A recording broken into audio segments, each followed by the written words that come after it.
Two dramatic changes have been taking place to the news ecosystem, if I can call it like that. And the first one is that traditional news publishers have lost control over the distribution of news.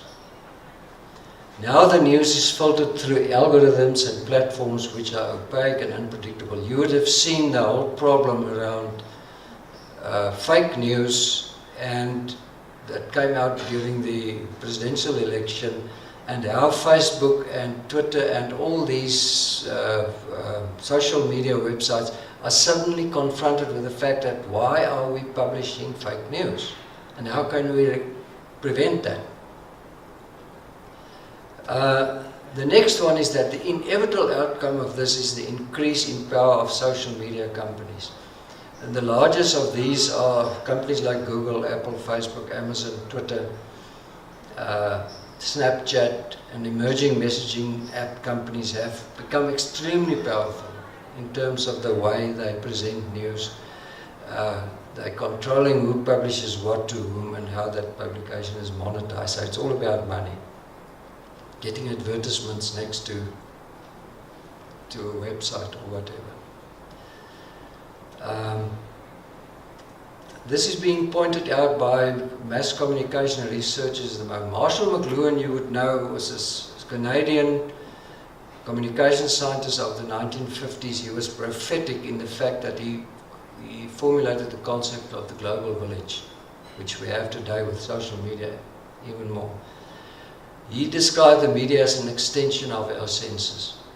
And now Twitter is extending our senses to tens of millions of people who are often right on the scene where things are happening. So citizen journalism is taking place. Everybody with a cell phone is taking a picture and putting it on YouTube, which is also very good, because the brutality of police people dragging an immigrant behind a police car, or all those types of things we read in the media.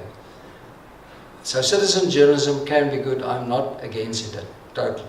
But the question is that when it doesn't include a video, and quite often just statements that are based on distortions of and inaccuracies of what was being said, or etc., it becomes very dangerous. Twitter's constantly updating record of up-to-the-minute reaction has in some instances threatened to usurp media coverage of breaking news. I don't think it has, in some instances, it has done it. In most instances. So I find, personally, I browse a lot, I have access to lots of news, science news sites. Through my university, access to the library that I can access peer-reviewed publications. But the fact is that I get lots of science news via Twitter, where the scientists immediately themselves communicate it to the people there. And putting the link there where you suddenly have access to it where you wouldn't have had. The general public suddenly are getting access to publications which are normally paid for publications, which is a good thing, because everybody wants open access. I'm not prepared to pay $18 or $30 or whatever for a peer-reviewed article. And that should change. It's not democratic, it debilitates science. It reflects negatively on science. Science should be accessible to all, or the information about science. So my question is, why social media 101 for scientists? The first thing is because our news ecosystem, Bell pointed this out in a very interesting study in the Columbia Journalism Review. Our news ecosystem has changed more dramatically in the past 5 years than perhaps at any time in the past 500. Listen to this. In 1493, Gutenberg designed the printing press, and it changed the whole environment. The Catholic Church couldn't be what it was previously because now suddenly the Bible could be printed. and suddenly it was accessible to the lay people. They could read themselves what the priests were interpreting to them.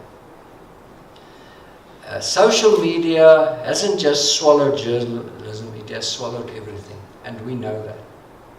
And what Bell is pointing out, political campaigns, Trump example, banking systems, personal histories, the leisure industry, retail, even government and security. I have a Woolworths card, loyalty card. I get once a month, I get all these specials via the internet. Direct communication with the customer. Amazon, if you buy a book or browsing a book, you get a list of these books. Other books were bought by people who also looked at this book. So the relationship between the customer and the company selling material has become much more close.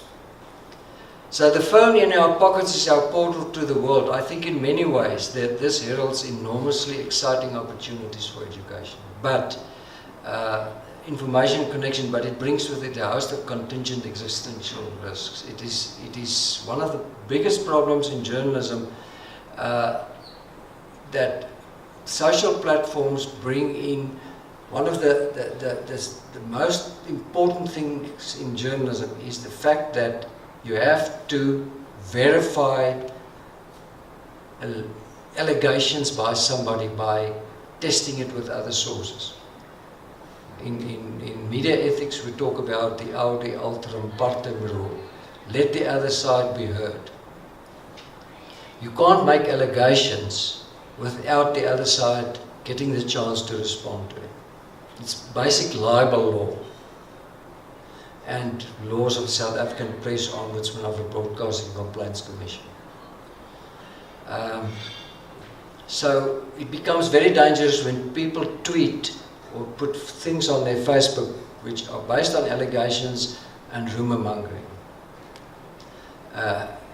And this idea of that evolution is just a theory is one of the arguments they use lots of times. It's just a theory. Don't be afraid.